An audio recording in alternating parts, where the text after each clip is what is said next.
ស្ដីអ្នកទាំងអស់គ្នា Welcome back to Anakut podcast. We are happy to be back in season 3 with more amazing and future-looking topic. And this is Sina, a reporter from Focus Ready for Tomorrow. Today I'm here with my co-host Andrew. Hi Andrew. Thank you for the introduction, Tina. Yes, as anyone watching this right now can see, we are on video now, which is probably the biggest, most obvious change for the season. But we have other things in store. We are trying a new narrative format, which means we'll be breaking out of the studio, taking you to the field, doing some interviews with everyday folks to hear more about what life in modern Cambodia is like. We also have a new friend and co-host here. This is Volek. She will tell you all about herself in a little bit here. Our friend Tina has some news, professional, personal. We can hear more from her. I mean, it's always like a great pleasure like to work in Anakut podcast, and because I have also upcoming work and I need to like go forward with a new opportunity. But yeah, at least I'm in the two season in this like Anakut podcast, so I'm still the member here. Okay, and Volek. So everyone, thank you Tina and Andrew for really nice introductions. My name is Volek. I am a research officer at Konrad Adenauer Stiftung Cambodia. I'm happy and honored to be another host for Anakut this season, and I look forward to having a really nice discussion with our speakers today. Thank you so much, Volek. And we are very happy to have you, as well as our fantastic guests. Today, our theme is women in the policy space of Cambodia. So we are talking about the ways women have a voice and how the affairs of this country are run. And to help us delve into this topic more, we have Ms. Oung Chanthol, who is the Executive Director of the Women's Media Center of Cambodia. Very busy, doing lots of very interesting projects around the country. And we have Ms. Sotheary, who is the founder of the Next Women Generation Project. Also doing a lot of interesting stuff, has her own podcast, so check that out after this one. Thank you so much to both of you for joining us. We are honored that you would be here with us in the studio and face our cameras and be kind of our guinea pigs for this whole new thing that we're doing. It'd be great if you could start by telling us about yourself. Yeah. First of all, I just would like to thank you so much, Andrew, for inviting me to be here. It is my great pleasure to be here to join the program. And my name is Chanthol Oung, and currently I'm Executive Director of Women Media Center of Cambodia. Previously, I used to work as in various non-profit organizations, both in Cambodia and in the United States. And I used to work for the UN Office High Commissioner for Human Rights.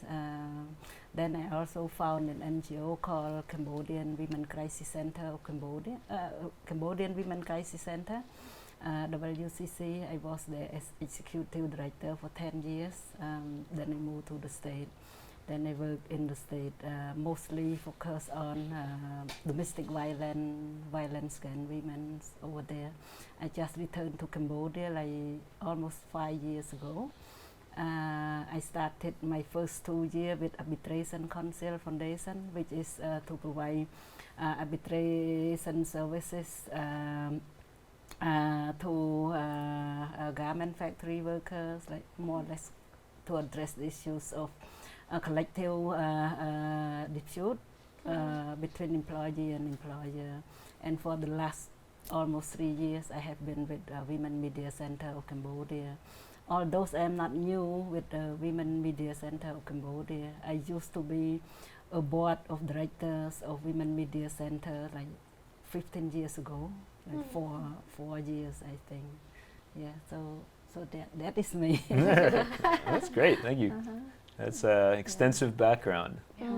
Excited to hear more about that. And if you could tell us a bit about your work. Hello, and thank you so much for inviting me to be here. I am a founder of Next Women Generation, so basically a volunteer project that I feature leadership story of women in Cambodia. But during the COVID time, so we all go online.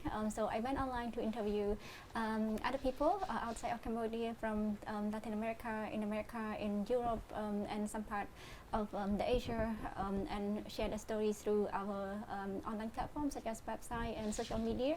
And I also have a podcast, so exactly the same name with my project, Next Women Generation. That's awesome. That's very cool. How many interviews have you done with people? I think it's around, actually I didn't keep track, but it's around 50 people. 50 people, because I didn't do it regularly. Mostly I just, you know, I do the Next Women Generation as my hobby.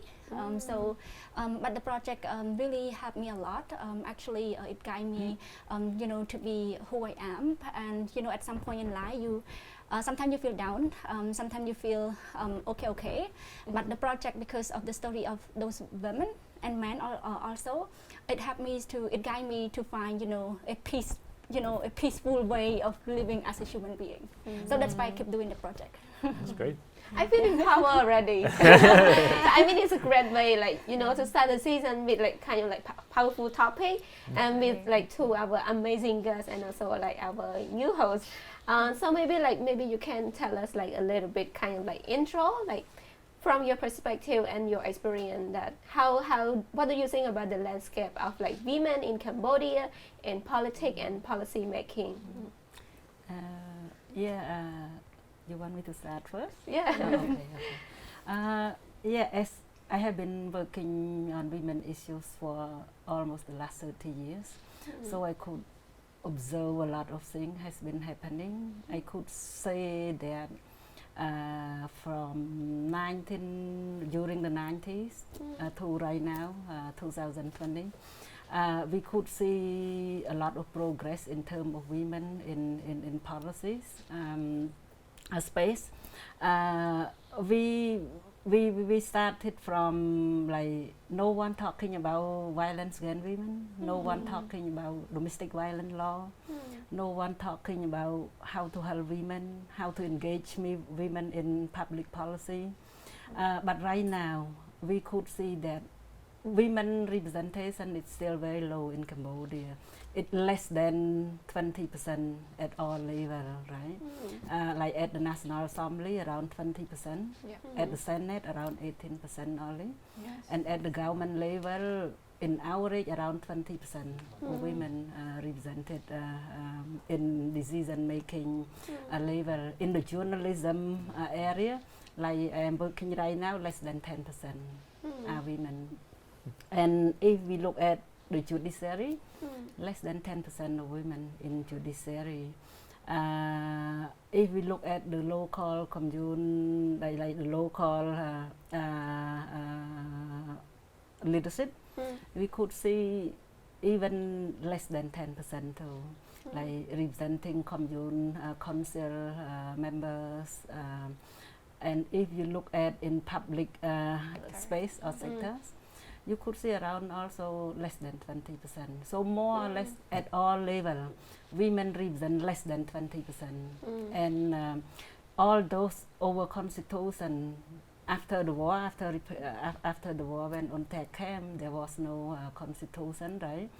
There was a constitution before that, but UNTAC helped us to create one. When we start to get women to participate, to share their input, to develop the constitution. So why the constitution? With assistance from international community, it stated clearly that women has equal rights in all area of life, right? In politics, in economic, in social and cultural culture sector. So our constitution provide equal rights to women, right? And then we also, Cambodia also a signatory state to CEDAW Convention, the Convention on Elimination of All Forms of Discrimination Against Women. So it stated clearly that women is equal, right? And the government has an obligation to take all measures, right? Included affirmative action, or we call like special measure. Temporary special measure to promote women, to accelerate women equalities by taking any special measure to compensate the discriminatory history against women in Cambodia. So it is clearly that the government promised to take all measures, including policy, legislation, services, education, empowerment, everything to promote women's rights. But if we look at reality right now, women representation has been increasing, but it very slow, very slow. And I think this because of many issues, because Cambodian society always considered women is lower than men in society. So because the priority is given low to the women get less education. When women get less education, they have low confidence to join in politics. And also over culture, it is very stereotype, right? Because they said, oh, woman job is in the kitchen, man job is the leader, right? The head of the family. Only men can do politics, not the woman job. Woman can be like at the back support of the husband, right? The woman's role is to take care of family, like family caregiver. So this really discourage women to join in politics, and we could observe that right now any woman who join in politics, not from the poor average family, right, middle class, and more from the high class family with a lot of good education, with a lot of support, and now they could join in politics. And so we can see their progress, but there are a lot of things need to be done. And the government also create the Ministry of Women Affairs during the 90s, and the Ministry of Women Affairs also passed at least I think 3 or almost 4 action plan of action already, like national strategy to empower women, like Neriratana number 1, and right now I heard number 4 was just adopted recently, right? So the first one, they try to move women from inactive or something without value, right, to be a gym, which is like a value, the national values, right? That's the first Neriratana strategy, to women from nothing to a gym, right? And then the second policy, try to empower women economic. But number 3, I was not in the country, so I don't really know. But then number 4 also, I heard it was just recently passed. But yeah, those policy, I'm sure they try to empower women so that women could participate in politics, in economic, in any sector, right? But a lot of things need to be done, as I said, because of many challenges that women are facing. The issues of culture, the issues of stereotype, the issues of lack of support, right? There is a need for the government to allocate more support, like national budget for women education, for women empowerment. There should be a special measure such as quotas, right? They have to set up the quota, for instance, at the National Assembly. By the end of this year, like 30%, 35%, right, have to be women. And I could say, like during the commune election, we invited Women Media Center. We have show. We hosted a show for all political parties. They came to our office and present their platform of action.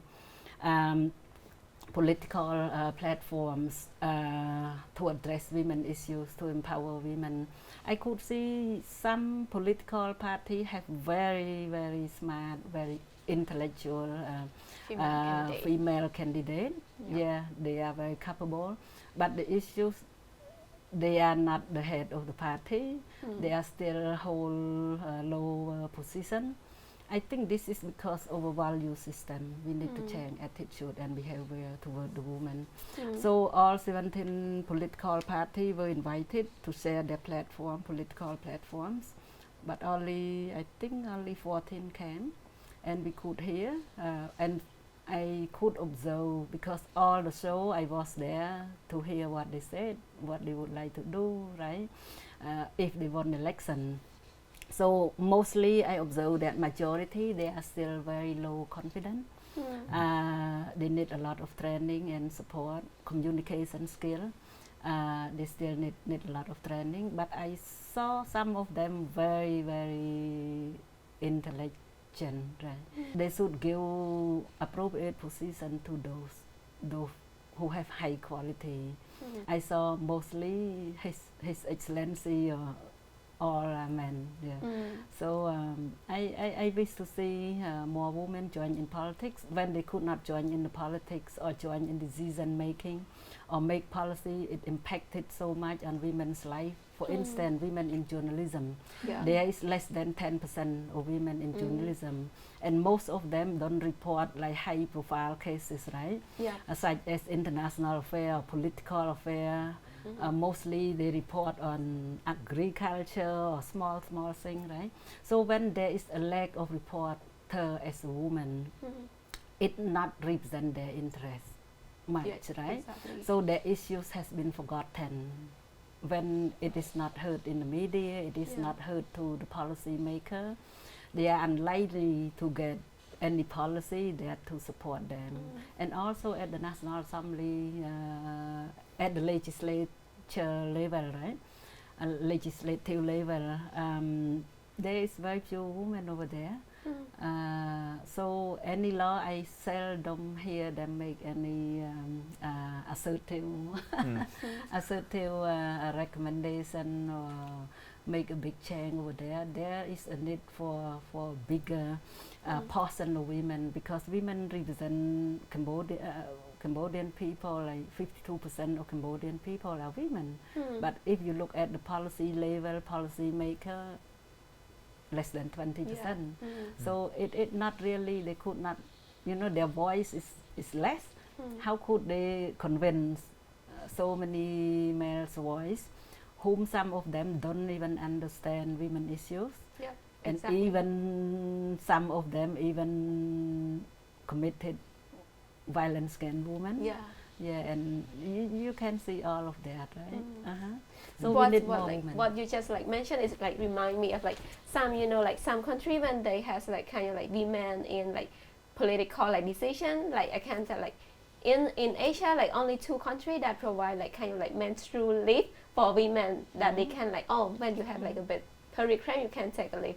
And I just like kind of like imagine if like in Cambodia, if there's like a high number of women sitting in like decision making or like political, whether like women in Cambodia can have like kind of like menstrual leave or not, because I don't think men can really understand the pain of women having a period cramp, right? But even if you have more women in the decision making level, but the women do not bring women's concern or women's voice at the policy decision decision making process, so there is nothing gonna change. So I think you are right. So working to promote gender equality and women's rights, this is not just only having more women at the decision making level, but make sure that their voice, so both men and women, understand the concern and need of practical needs and strategic need of women and girls at the at the ground, and then make sure that the strategy, the policy can address those needs. So this is how you're gonna give them space to participate in politics or in economic or social space. So otherwise it just it has nothing, nothing gonna change. She just mentioned, because we see that at the highest level of the parliament, the Senate level, that we have around 14% of women, but that 14% stay remain the same in the establishment of the Senate. And we haven't seen any change, and we want to see more women who sit there, and women who speak out, who present us, and then this is as a young woman in Cambodia, this is what we want. This is what I want to see. I agree with her, because I have been with this women movement from the beginning, right after the war. So I could see many women because they are from high class, they're really conservative, and they don't even support women cause, right? When we was lobbying for domestic violence law, there was like a member of parliament who is a woman, right? And from very high class family. She even accused civil society who lobby for passing of domestic violence law as people who make revolutionary, right, against our culture. She said she didn't support it, and this civil society want to eliminate our culture, something like that. What her statement in the parliament during that time, and. So we feel like, oh wow, we have to change from ourselves as a woman first, right? To understand about women, to lobby for women, and also, to develop a country, to develop any policy, there is a need to support from both men and women. The issues is we have to gender sensitize those who are involved in politics, right? Men or women, but more or less, still women still understand better about women issues than men, right? Since they are not experienced. For instance, the men don't understand how painful when you are giving labor, right? Women understand that. As you said, right? Men may not understand how painful it is when women has menstruation scramble, right? So we have to confess that each of us, men and women, have different biological system. So we may don't understand each other 100%, right? We are the one who are living in our situation. We know, we know more. But in terms of gender, some men very gender sensitive, even advocate for us more than some women. Why we are lobbying? Why we were lobbying for passing the law on domestic violence? So we need the support from men. Well, after listening to both of you, I've observed that we're making progress. Small progress is still progress, and it feels like we need more female representations in all sectors. And most importantly, women need to support women. So, well, you've touched upon a little bit on female representation in communal elections, and I think this topic is timely and important. And we've seen that the number of female candidates is comparatively low compared to male candidates. So my question would be, what is the reason behind this, and what are the obstacles that hinders women political participation in communal election? I could say security, personal security is a main concern for women. I also talked with them when they came to our studio for the show. They said security, and their family don't want them to join in politics. Their family really against their will, but for them they like politics. They still join, right? And what the family concern was that if she was killed, who take care of the kid? And they are young women, right? They have kids, they have family. If they were going to jail, who would take care of the kid, of the elder parents, something like that? Who take care of the family? This is the main concern, security. And second, I think there is a lack of support from the family. The family don't want them to join. You should stay at home, just be nice. Why you get trouble? Try to make trouble for yourself, something like that, what they say. And also our society don't really value women leadership, right? So this really discourage women, and also education play a role too. Women have lower education than men in Cambodia at all levels. But for the young generation, the gap is very close right now. It is much better. But if we talk about women in politics and policy right now, more or less they are over than the age of 35. So still previous generation, no? Not old generation, not previous generation. For the younger generation, like the 20, they are very educated, and the gap is closer. I hope during like your generation will be more women participate in politics, in policy making, and also there was a survey with young girl, many young girl who I think younger than 20 something, they younger than like 20, they even said they don't understand about politics. And between 20 to 35, I think they said they had very little interest. So this have to be equipped with those girls from the young age, right? So that they have this desire to join in the politics. Otherwise, they don't even understand it, what is politics, why they should join in the politics. They didn't see that it helped to change their life positively if they join in decision making. So a lot of things need to be done. Yeah, so culture, securities, resources also. Yeah, it is an issue. Education, yeah. So when we talk about progress being made generationally over the years, especially post-war, what are we talking about? Like in what areas specifically can we point to and say, okay, representation of women here has really improved? I think if we look at actually the data, if we look at the women parliamentarians, I think the data in 2013, I do not have the recent data update later on, but the percentage share of female parliamentarian was about 20%. So I think that is quite slightly improved from the previous year. So I think that is to me, I think that is a progress. A lot of many rooms needs to be improved in order to have more women, and in order to make sure that women's concern of women's issue can be addressed through the regulatory and policy frameworks.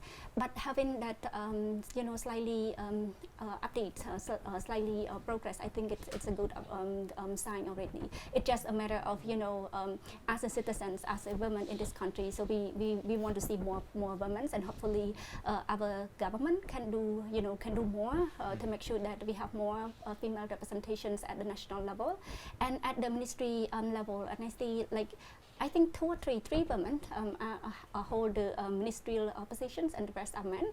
And then that is something that I have seen since I was young until now.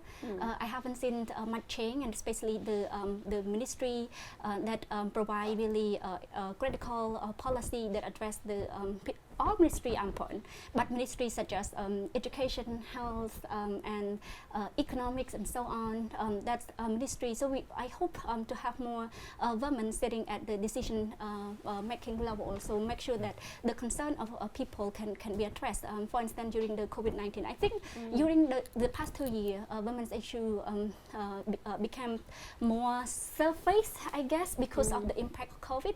But before COVID, even when we talk about domestic, even now, when we talk about domestic violence, people still consider it as a private kind of family issue, not consider that as a public issue, even though it is against the criminal law. The law against domestic violence as well, I think. And I want to talk about the issue faced by low-paid workers, such as garment factory workers, such as workers in informal sectors, such as entertainment workers, beer promoter, and the informal, domestic worker, and so on. So they face a particular issue, and then we need people who have gender perspective to see the issue and then try to address the issue from their needs, not just something that that I don't know how to put it together, but it is not something that you think that they should get that, but to go to them, try to get the information what they need, and then try to address their needs, because most of the time we haven't the policy making process is kind of the people just sit together in one table and discuss about what people need, but don't actually go out to the to the real people and ask them what you actually need. I see. Yeah, for me, I agree with her that at the legislation level, like the first election, women was elected to the parliament around, I think if I remember, around 7%. But then it came up to 20%, but then 20% for so many years, many times, right? From I think 2010 up to 2020, only around 20%. But 2022, it increased slightly, like 21%. As like a young Cambodian girl, you know, like after like hearing all the information that you suggest, I kind of like, it's a mixed feeling, it's a mixed combination. I'm happy that we make a progress, but I think that the reality is like kind of sad, right? Because like the number of like women like in like political like realm within like this past like 20 years, it's kind of like remain the same. So like I want to know like your perspective, like how positive you think that this kind of like progress like will be, like how is it gonna look like, let's say in the next 5 years or like next 10 years, How's right? the curve going to look like in the next few years? I saw in terms of representation, not much. It increased slightly, but in terms of policy, there are a lot of advancement for promoting women's rights. There are so many policy has been passed, but the issues, there is no enforcement, such as domestic violence law. It was passed so many years already, and then still women got killed by their husband. Like last 2 weeks, so many cases raised up on social media, right? The woman got killed, and a wife got killed, right? And then I saw also another one. He was kicking the face of the wife, and the other case, like Miss Universe something. The guy follow to the They try to stop her. They try to stop her for joining. Something like. And there is no action. There is no arrest. If you look at domestic violence law, there is a provision about protection order, right? Restraining order.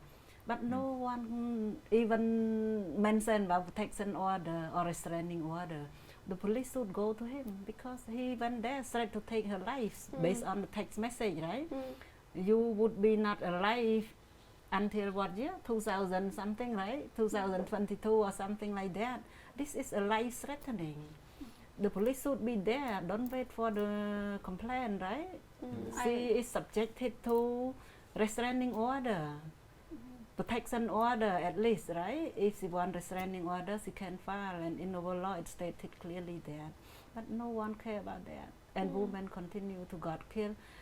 The victim have been followed by him again and again and again. I feel that I don't agree with her behavior, right?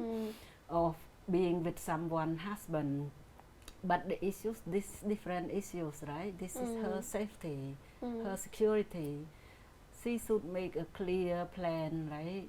Safety plan, and people who work with these issues have to pay a lot of attention on that. But I feel there is no any action has been taken.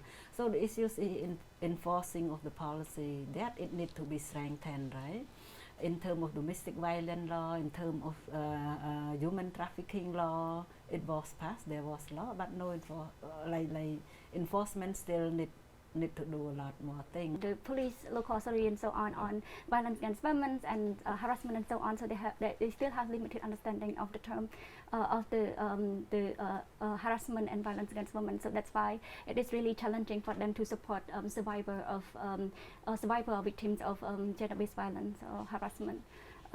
And go back to to the women in the policy process, women in politics. I think it asks, in policy, it is kind of, because policy to me it's kind of technical kind of stuff, but politics it's kind of it's not that easy. And I think she mentioned earlier when and also based on the study of international organization, I think it is WAVE that when you run for a political party, you need resources, not just only education, education and resources, and then resources, you need to make sure that you have the whole package to support you to run for for any positions, and then you have the and you have the resources to make sure that when you go out of home, outside your home, to do whatever you want to pursue in your career, you want to make sure that your mother, your father, your children, are at home, they have enough food to eat, and they have people to take care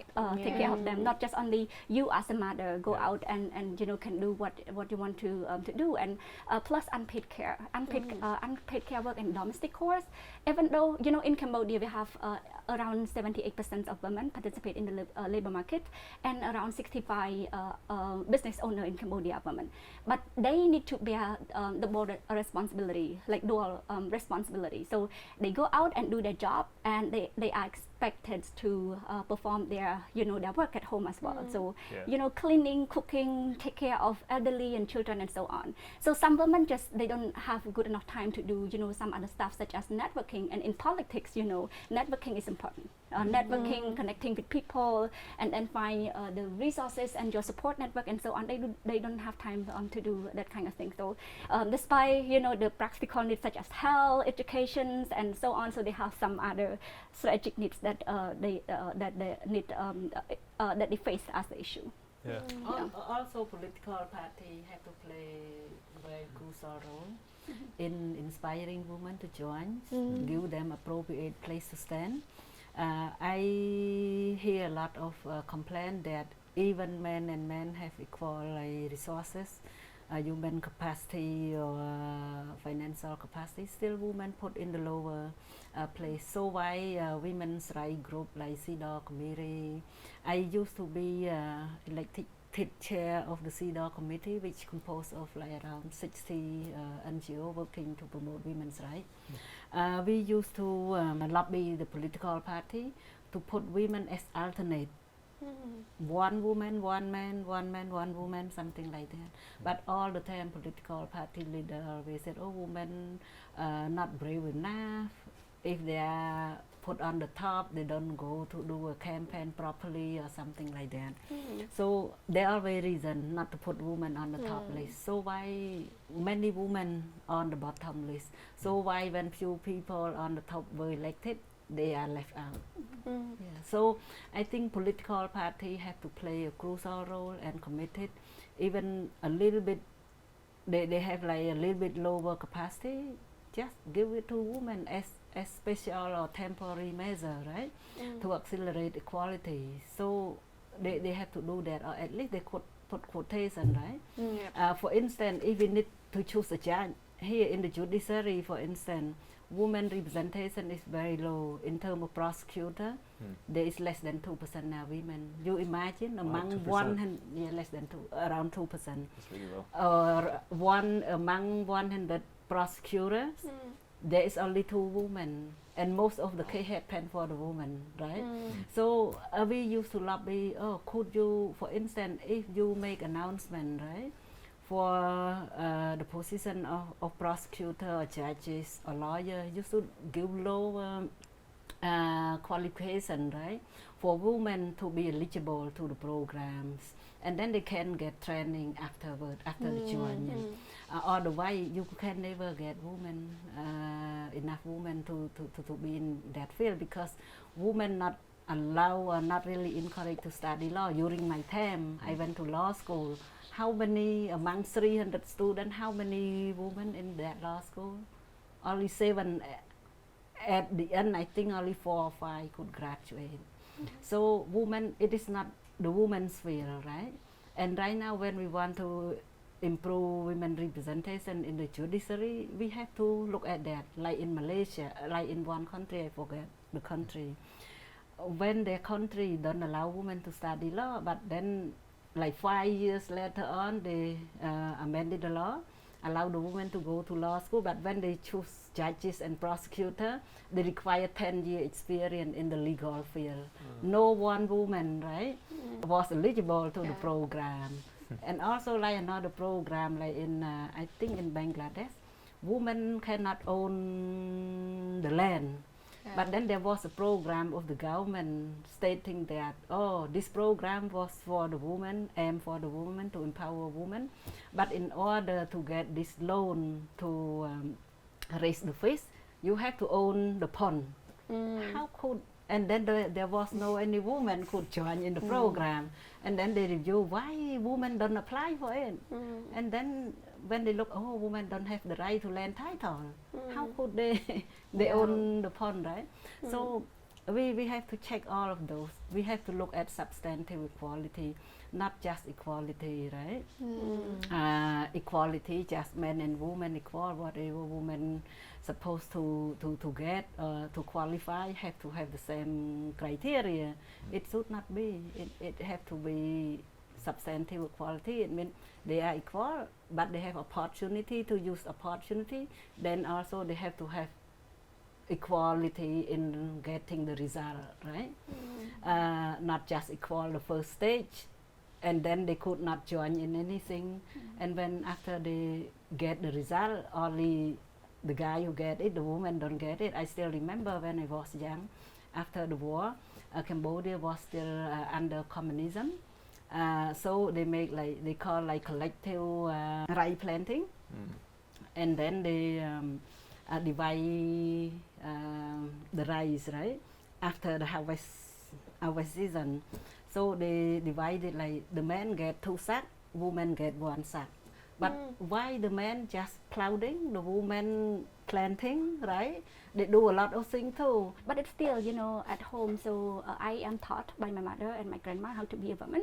And then if you speak loud, if you speak a lot and you share your perspective, it means you are not a good girl. So a good girl, you cannot sit like this. You cannot do that, and you should not go out after dark. You should take care of your family, and so many rules for us as a woman. And then if we still appreciate that kind of practice, and then we do not appreciate someone who come out as a woman, as a human being, not just only to hold that norm. So it is really challenging to have more women in politics. Even though we have policy, we have legal framework, we have the constitution. So the constitution states equal right of every single Cambodian. But there is I don't think any change unless we change the perception, the cultural norm, the social norm of people on men and women in the society. Yeah, there has been a lot of training through radio, television, community outreach, and so on for the past 30 years. I could see some changes. A lot of changes right now, especially your generation start to be changed. More equal, you help each other in doing household and so on. Like my generation, completely like what she said. My mom, you cannot speak loud, you cannot walk, make noise, you cannot stand under the sun or whatever many things. You have to serve the male family. I used to cry when I was in high school, right? Me only a daughter in the family. So all brothers, and then we all of us went to school, right? After school, when I arrive home, I have to cook, cleaning, do everything, prepare food for all of us, right? My mom was a seller in the market, so she was busy in her business. And then my brother, they didn't do anything. They just go to play football, enjoy with friends. And sometimes I cry. I said, why in this house everyone has the mouth for eating, but why only me who do all kind of this work? I also went to school. I was really obedient girl in the house when I was young. So it is really unfair, but right now I could see the difference because of this effort from both the government and from civil society. It changed a lot in terms of domestic violence. When I first started, many people called to me. I founded Women Crisis Center, right? Like just the first day, the shelter was full. I created this Women Crisis Center because just few hundred meters from my house, a guy stabbed his wife to death and burned with 2 other children. She was pregnant. And no one cared about arresting him, helping her. And he not just killed only one, he killed the second wife too. And in the same place, the same house. So I feel so bad. I feel, because that lady ran for assistance. And the neighbor said, no, they did not to help, right? Because this is your family issues. It was your family issues. And finally she got killed. I feel so bad. So I feel, if there was a place that woman could stay for a few overnight, then when she returned, maybe her husband calmed down, not angry, and she would not kill with the kid, two small kids. She was pregnant. I feel very bad that case. So why I create Cambodian Women Crisis Center, and it full. And many people just react, call me, threaten me. Why you do this? You try to make my wife to be a stubborn woman. Don't listen to me anymore, and many things. So I could see in terms of understanding. Right now, if we look at women movement, there is a change at certain level. Right now, we are at the stage of awareness raising, but attitude changing, not the previous generation. The generation start to change behavior, right? But in terms of taking action, it's still not yet, right? Awareness, changing attitude, and take action for common good. Not yet. We do not reach that level. We just reach the first level, the basic level. And many know about that right now, about women's rights, about violence against women, women empowerment, but more in theory, not in the practice yet. Yeah, I agree. I think that probably because of the effort of the last 10 years that the NGO and 30 years, I mean the campaigns and kind of work that to raise awareness of people on violence against women, but it's still sometimes because the kind of violence isn't something that what we see is physical violence, but violence verbal violence, sexual violence and economic violence, that is something hidden, invisible, and it is really difficult, and we need more resources to support those victims to come out and report about those violence. So otherwise we cannot find any cannot make it better. So we could see like the main progress is in awareness area, a legal framework area, but still enforcement. Yeah, I think we could sit here and listen to this all day, but with our time limitations, maybe one last question for both of you. Do you have any words that can encourage or motivate young girls, this generation, to participate more in politics and policy making? If you want to participate in politics and if you want to be my representative, go for it. I mean, go for it. Go for it, because I want to see more women, and to sit at the parliament, sit at the senate and at the local level as well. Because I think if more women will be there, so I want to make sure that what I am talking on camera today will be considered by those people at that level, and try to address the issue of women. Because now what we face, this is a reality. What we face right now is that our issue is not fully addressed as we need from fully considered by the stakeholder that we hope they will consider us, such as those policy makers, those parliamentarians and senators, and so on. So if you want to go there, and then go for it, and I will vote for you. All right, and we are back with the finale of this first episode of Anakut podcast. Our friend Sotheary had to go to take an urgent call. She was an excellent guest. She really had us very inspired at the end. And now we'll hear from our friend Chanthol to take us out to the end of this episode.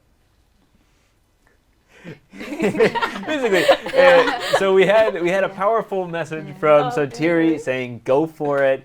I was inspired to run for something. I'm not a woman nor you Cambodian. Need to vote for me. I'll vote for you. I'll vote for all of you if you want to run. So I think the question was, do you have any words to encourage and motivate young women this generation to participate more in politics? Finally, I just would like to say that if any woman would like to join in politics, just go based on what you wanted. Don't fear of anything. From my experience, if I want to do something, I don't listen much to the other who try to block me from doing what I am doing. We are the one who decide for our future and take action to achieve those. Not just wanted, but you have to have a clear plan.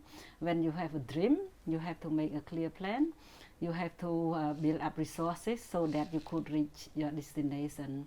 Like if you want to go to visit Kampong Saum, then you have to set up the date, right? Set up the deadline, and then what would you like to plan in order to go there to reach Kampong Saum. So you just go ahead with it, what you want, and work hard. Try to be consistent with your desire. Just go ahead. Nothing can prevent us from what we want to do. Yeah. Because goal, there's no gender in goal, right? When you want to do something, just like do it. Don't consider yourself like man or woman. Just do it. Yeah. You are right. Yeah. Just do it, and you will get it at the end. If the first time you fail, go for the second time, third time. Finally, you will get it. Like we are applying for scholarship. Yeah. But what I would like to say, just go with what we wanted, and work hard. Dream until you finish your dream. I would say I learned a lot today. I'm really feel really happy, empowered, and also I know that there's kind of loophole, and also still seeing that we everyone, not only the government or organization, but for us Cambodian people, we need to work together to push and also to break the barrier, the glass ceiling, the stigma that women face in not in everyday life, but also in political realm. So yeah, thank you so much for sharing us today, and we really happy to listen to your experience and what you have brought us today. All right, that brings us to the end of episode 1 of season 3 of the Anakut podcast. Thank you so much for joining us. Thanks again to our excellent host, Chanthol Oung, Sotheary, to our new friend and co-host, Malek. As always, thanks to Tina for doing an excellent job, and I was here as well. I hope you enjoyed this, and join us for more episodes to come.